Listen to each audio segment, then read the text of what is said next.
Hey guys, tonight we step into a frozen Victorian evening where the air bites at your cheeks the moment you arrive and every breath curls into pale mist before disappearing into the quiet dark. Snow presses softly against the windows of a tall, narrow house, and inside, the faint crackle of a coal fire tries, rather unsuccessfully, to keep the cold from settling deep into your bones. You pull your shawl tighter, already feeling the weight of a day that hasn't even fully begun. And there's a strange thought creeping in, the kind that whispers, maybe you shouldn't be this tired this early. But trust me, in this world, you probably won't survive this level of constant exhaustion without finding a clever workaround. And there you are, standing in a narrow hallway, boots damp with melting snow, listening to the quiet rhythm of a house that feels both alive and deeply tired at the same time. A faint creak echoes from somewhere upstairs, followed by silence so complete it almost hums in your ears. You take a slow step forward, and even that feels like effort. Victorian life, you quickly realize, does not ease you in gently. You move toward the kitchen, drawn by the dim orange glow of a coal fire struggling to stay alive. A very real historical detail settles in around you. During the Victorian era, most homes depended entirely on coal-fired hearths for heat, and unless someone constantly fed the fire, the cold would quietly reclaim every corner of the room. There's no thermostat here, no cozy blanket waiting fresh from a dryer. Just you, the fire, and the responsibility to keep it going. You hold your hands close to the flame, feeling a flicker of warmth return to your fingers, but it fades almost as quickly as it arrives. The cold isn't just outside, it's in the walls, the floors, even the air you breathe. And somehow, it makes you tired. Not the kind of tired you fix with a good night's sleep. This is slower, heavier, the kind that settles behind your eyes and quietly weighs down your shoulders like an invisible shawl you never asked to wear. You glance around the room, noticing small details that don't quite announce themselves. A sturdy wooden chair sits closer to the fire than the others. A folded blanket rests nearby, not openly displayed, but not completely hidden either. It's the kind of setup that feels intentional without admitting it, almost like a secret. You shake your head slightly, as if dismissing the thought. There's work to do. There's always work to do. Even standing still feels like falling behind. So you begin moving again, adjusting the kettle, brushing ash from the hearth, straightening small things that probably don't need straightening. Your body moves on habit, but your mind keeps drifting back to that chair. It looks comfortable, suspiciously comfortable. A curious, lesser-known tidbit slips into your awareness. Some Victorian housewives were known to take brief moments of rest during the day, often disguised as quiet reflection or prayer. Not exactly advertised, of course, more like an unspoken understanding that if no one mentions it, it doesn't quite exist. You glance at the chair again. No, you're not that desperate. Probably. Outside, the wind grows louder, brushing against the windows like something searching for a way in. The daylight fades just enough to make everything feel slower, softer, and strangely distant. Even time itself seems to hesitate, as if it too is tired. You continue your small tasks, but now each movement carries a little more weight. Your arms feel heavier, your thoughts stretch out longer between moments. And then, without warning, a wave of fatigue rolls through you. Deep, quiet, unavoidable. You pause, one hand resting lightly against the edge of the table, and for a moment you simply exist in that stillness. Historians still argue whether the constant exhaustion experienced by people in this era came mainly from physical labor or of factors like poor nutrition, cold environments and dim lighting played an even greater role in draining daily energy. Standing here now, though, wrapped in layers that never quite feel warm enough, the answer feels less important than the feeling itself. Because right now, you are tired, really tired. And suddenly, that chair by the fire doesn't look like a temptation anymore. It looks like a solution. You hesitate just for a second, not because you don't want to sit, but because some invisible rule tells you that you shouldn't, that resting, especially in the middle of the day, is something to be earned, not taken. But then again, no one is watching. The fire crackles softly. The wind hums outside. The house settles into its quiet rhythm. And for the first time since you arrived, you start to wonder if this place, this cold, demanding, endlessly busy world, has quietly built in its own little escape. Something small, something hidden, something as simple as closing your eyes, just for a moment. The chair creaks softly beneath you, and honestly, that sound alone feels comforting. Not because it's pleasant, exactly. Victorian furniture rarely believes in comfort, but because it means you finally stopped moving. For the first time all day, your hands rest in your lap instead of scrubbing, lifting, carrying, or fixing something that probably didn't need fixing in the first place. The fire glows low beside you, painting slow orange light across the kitchen walls, and your eyelids begin to feel strangely heavy. Not dramatically heavy, nothing theatrical, just enough that blinking suddenly feels optional. You lean back slightly, telling yourself this is not a nap. Absolutely not. You are merely pausing with commitment. Outside, snow drifts quietly against the windows, while the wind presses soft whistles through the cracks in the old house. Somewhere upstairs, footsteps pass overhead, then disappear again. The home never fully sleeps. It only quiets for moments at a time. And so do you.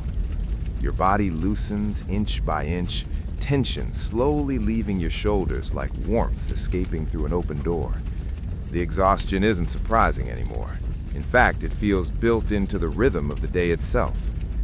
A very real historical truth settles around you. Victorian housewives often worked from before sunrise until late evening, especially in middle and lower class homes where servants were few or non-existent. Laundry alone could consume an entire day, involving hauling water, boiling cloth, scrubbing by hand, and wringing heavy fabric in freezing temperatures. Suddenly, modern washing machines feel less like appliances and more like sacred technology. You let your head rest back for a moment longer, listening to the soft crackle of coal shifting in the hearth. The warmth brushes gently across your face, and your thoughts begin drifting in odd little directions. You wonder how many women sat exactly like this before you. Not officially resting, of course, never that. Just sitting very still beside a fire while their eyes accidentally remained closed for 10 minutes, maybe 15. Who's counting? A faint smell of bread lingers somewhere nearby, mixing with smoke, melted snow, and old wood. It creates a strange kind of comfort. Not luxurious comfort, but survival comfort. The kind that whispers, you made it through another cold morning. And honestly, in this weather, that already feels impressive. Your chin dips once, then jerks awake again. Ah yes, the classic, I was not sleeping, I was simply thinking deeply maneuver. Humanity has apparently been using that trick for centuries. You straighten slightly, listening carefully, but the house remains quiet. No judgment arrives, no stern Victorian aunt materializes from the shadows, holding a lecture about productivity. So your eyes drift closed again. A quirky little rumor from the era floats through your thoughts. Some people believed excessive daytime sleeping could weaken moral discipline or even invite strange dreams sent by wandering spirits. Victorian society had a remarkable ability to turn basic human needs into suspicious behavior. Meanwhile, your body is just saying, please sit down for 5 minutes before we collapse near the potatoes. The warmth spreads deeper now, softening your thoughts until they move slower and slower, like snowflakes falling through thick air. You're not fully asleep, not fully awake either, existing somewhere comfortably in between. And in that quiet middle space, something begins to make sense. These pauses aren't laziness, they're adaptation, tiny hidden recovery stitched carefully into exhausting days. You notice it more clearly afterwards once you stand again. Your arms still ache, the chores still wait, and the cold certainly hasn't disappeared. If anything, it feels personally offended that you briefly escaped it. But your mind feels steadier now, sharper. You move through the next tasks with calmer rhythm, feeding the fire, wiping the table, folding cloth near the window where weak daylight barely reaches through the frost. Every movement feels slightly easier after those stolen moments beside the hearth, which explains why the habit quietly survives. Not openly, never openly. Victorian culture admired discipline, especially in women. Industry, modesty, constant usefulness, those were praised endlessly. Historians still argue whether afternoon rest was more common than surviving records suggest, largely because private domestic habits often went undocumented. After all, people rarely wrote dramatic diary entries saying, "Closed eyes near fireplace, felt marginally better afterward," though honestly, they probably should have. You carry folded linens carefully upstairs, your legs heavy from climbing narrow wooden steps. The hallway above is colder, quieter. Bedrooms sit dim beneath pale winter light, their blankets neatly arranged, their wash basins edged with freezing water. And suddenly, the beds themselves seem dangerous. Not in a dramatic haunted mansion sense, more dangerous in the way soft blankets become impossible to resist when you're exhausted and half frozen. You pause near one doorway, staring at the bed inside. No, absolutely not. Because if you lie down now, this entire Victorian household may never emotionally recover. Still, the temptation lingers. Downstairs, the fire continues its soft, crackling rhythm, patient and steady, almost inviting you back. And somewhere deep inside, without fully admitting it yet, you begin understanding how an entire generation of overworked women slowly, quietly, accidentally invented the afternoon nap. By late afternoon, the entire house seems to move more slowly, as if even the walls are growing tired. The weak winter sunlight fades into a blue-gray haze beyond the windows, and every room carries that peculiar Victorian combination of neatness and exhaustion. Things are tidy, yes, but only because someone endlessly forces them to be. And unfortunately, that someone is usually you.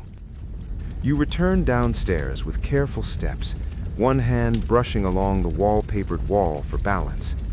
Your body has entered that strange state where you're functioning perfectly fine on the outside, while internally feeling like a damp loaf of bread. The fire still glows in the kitchen hearth, lower now, quieter. You kneel to add more coal, and a cloud of warmth briefly rises toward your face.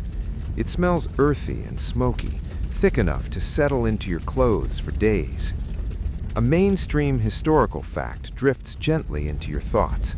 Coal smoke filled Victorian homes so heavily that soot coated curtains, furniture, and even lungs. In larger cities like London, winter fog often mixed with smoke into dense pea soup smog that turned daylight eerie and dim. Honestly, breathing here feels less like oxygen and more like seasoning. You stir the evening stew slowly, watching steam curl upward while your thoughts drift again toward rest. Not proper nighttime sleep, that still feels impossibly far away, but those small hidden pauses that somehow keep you standing. And now you begin noticing them everywhere. A maid lingering beside warm laundry a little too long, a mother sitting silently near the fire after mending socks, an older woman upstairs claiming she has a headache, though suspiciously wrapped in 3 blankets while doing absolutely nothing productive. Tiny acts of survival disguised as acceptable behavior. No one announces it openly, That would ruin the entire performance. Instead, everyone pretends these moments happen accidentally. You carry bowls carefully into the dining room, your arms aching faintly, and catch yourself yawning halfway across the floor. A dangerous mistake. In Victorian society, visible fatigue, especially for women, could sometimes be interpreted as weakness, poor discipline, or even fragile character, which is deeply unfortunate considering everyone here looks one missed nap away from emotional collapse. You lower your eyes quickly, pretending nothing happened.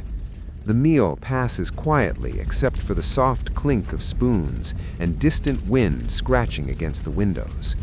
Candles flicker across tired faces, casting long golden shadows that seem softer than daylight ever was.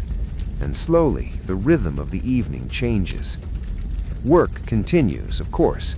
There are always dishes to clean, ashes to sweep, clothes to fold. Victorian shores reproduce faster than rabbits. You're fairly sure if you clean one spoon, 3 more appear somewhere upstairs. But beneath the routine, another rhythm exists now. Pause, work, pause again.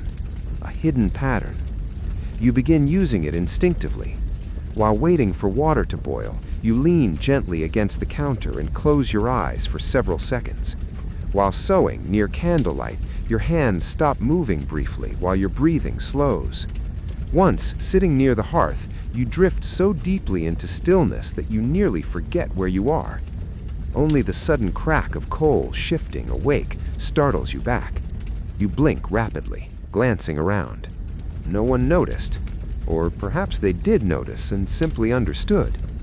A curious fringe belief from the era slips quietly into your mind. Some Victorians believed brief daytime dreams carried symbolic messages from the subconscious, long before modern psychology became popular. Certain dream books even claimed naps opened the mind to hidden truths. Though, judging by your current state, the hidden truth is probably just you desperately need rest. Still, there's something oddly peaceful about these drifting moments between wakefulness and sleep. The world softens there. Responsibilities blur gently around the edges. Even the cold seems farther away. Historians still argue whether the rise of structured industrial schedules during the 19th century gradually changed natural sleep patterns, pushing people toward shorter nighttime sleep and greater daytime fatigue. Sitting beside the fire now, that theory feels very believable. Your eyelids lower once more. The flames crackle softly. Snow brushes the windows in slow whispers. Somewhere deeper in the house, a clock ticks steadily onward, patient and unconcerned. And for a few quiet minutes, you let yourself drift. Not fully asleep, not fully awake, just suspended in warmth and stillness while the frozen world waits outside. Honestly, it may be the closest thing to luxury this century has invented so far.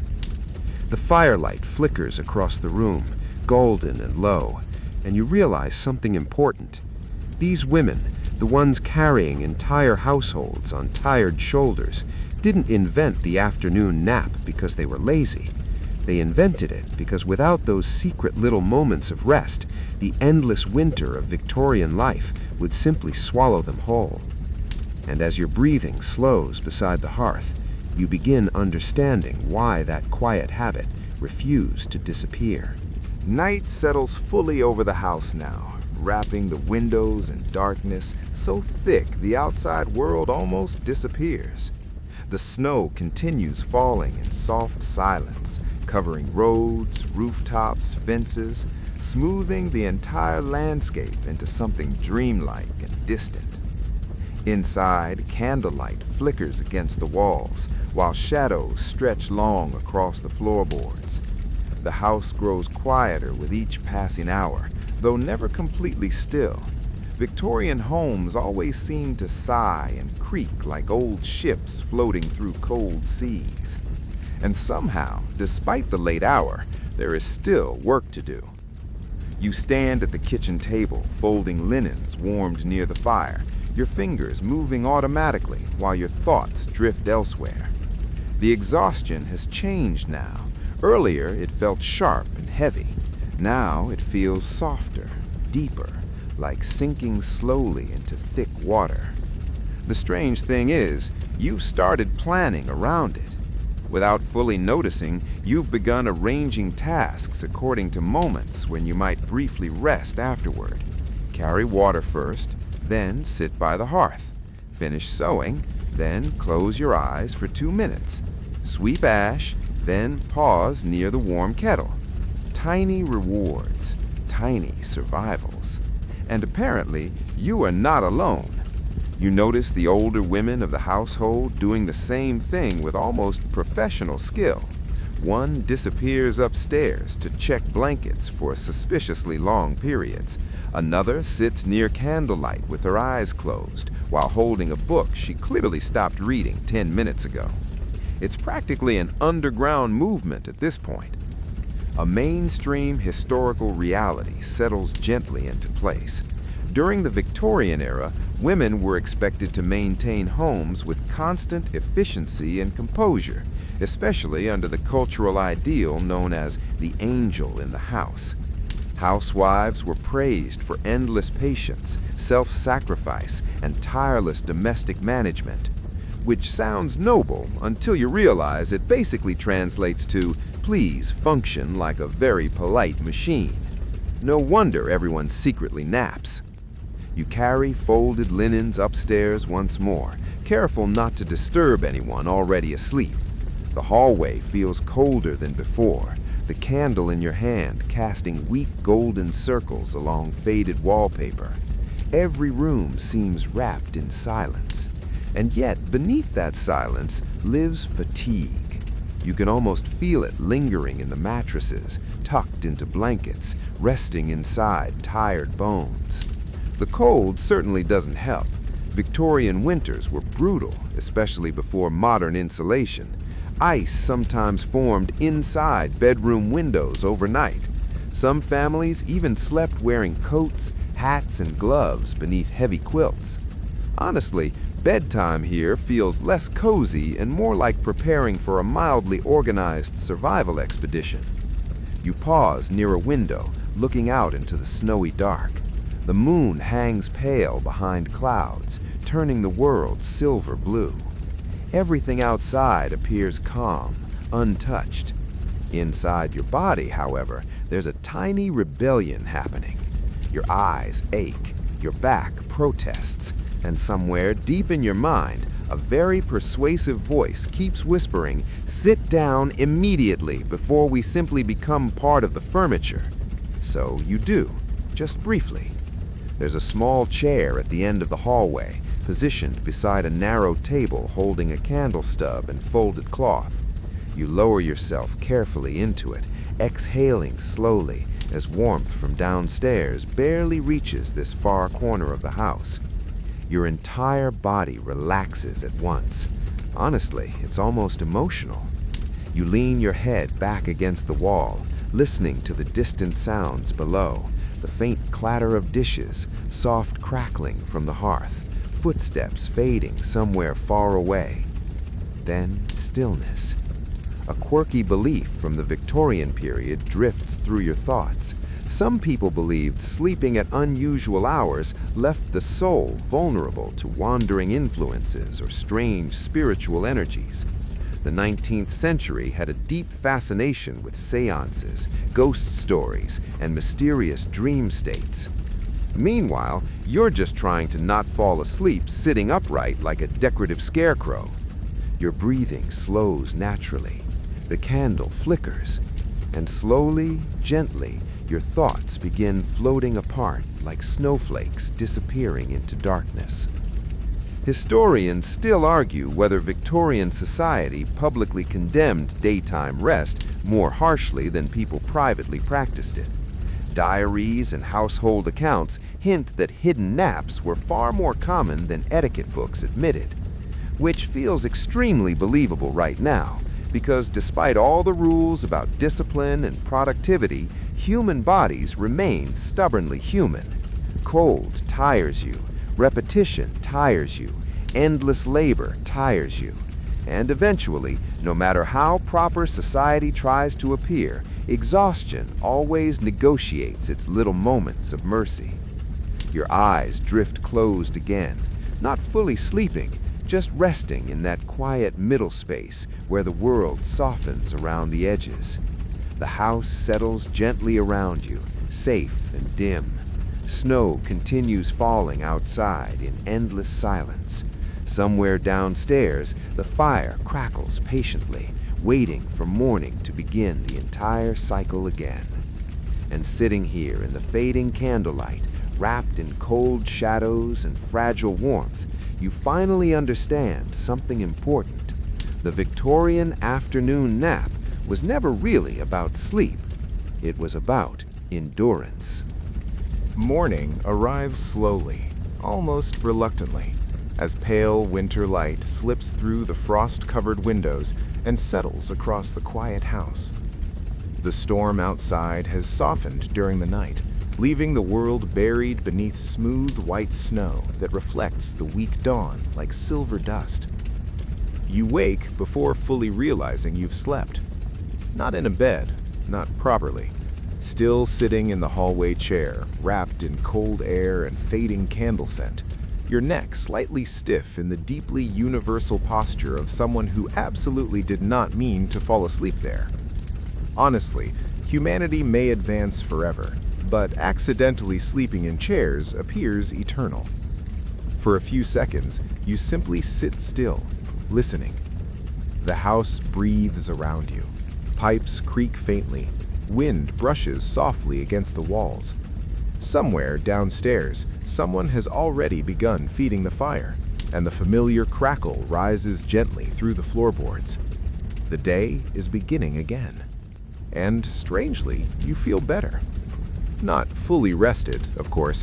Victorian life refuses to allow such extravagance, but lighter somehow, clearer, like those stolen pauses beside the hearth have quietly repaired tiny parts of you overnight. You stand slowly, brushing wrinkles from your clothes, and glance toward the snow-covered window.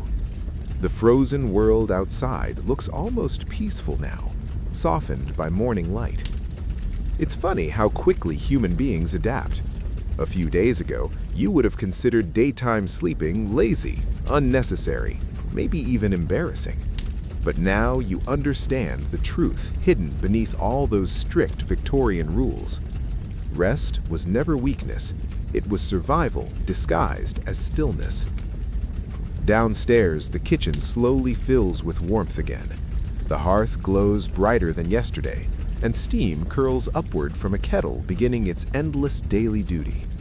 You move through familiar routines almost automatically now, adding coal, carrying water, preparing breakfast while the house wakes piece by piece around you. But something inside you has shifted. You notice pauses differently now, not as wasted time, as recovery. A mainstream historical fact settles softly into your thoughts. By the late 19th century, growing industrial schedules and urban living had already begun reshaping how people slept, often reducing natural sleep patterns and increasing exhaustion among working households. Some doctors even quietly recommended short daytime rests for overworked women, though society rarely celebrated the idea openly. Because, apparently, being exhausted was acceptable, admitting exhaustion was not. You sit briefly near the fire while bread warms nearby, letting heat brush against your hands. Across the room, another woman closes her eyes for just a moment while peeling potatoes. Neither of you mentions it. Neither of you needs to. The understanding exists anyway. A curious fringe theory from the era drifts gently into your awareness. Some early sleep researchers believed brief daytime naps restored not only physical energy, but also emotional balance, calming nerves overstressed by modern industrial life. Considering Victorian society practically ran on anxiety and coal smoke, they may have been onto something.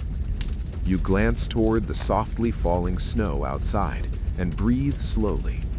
The world feels quieter now. Not silent, exactly. Fires still crackle, floors still creak, chores still wait patiently like unpaid debts, but softer around the edges, more manageable.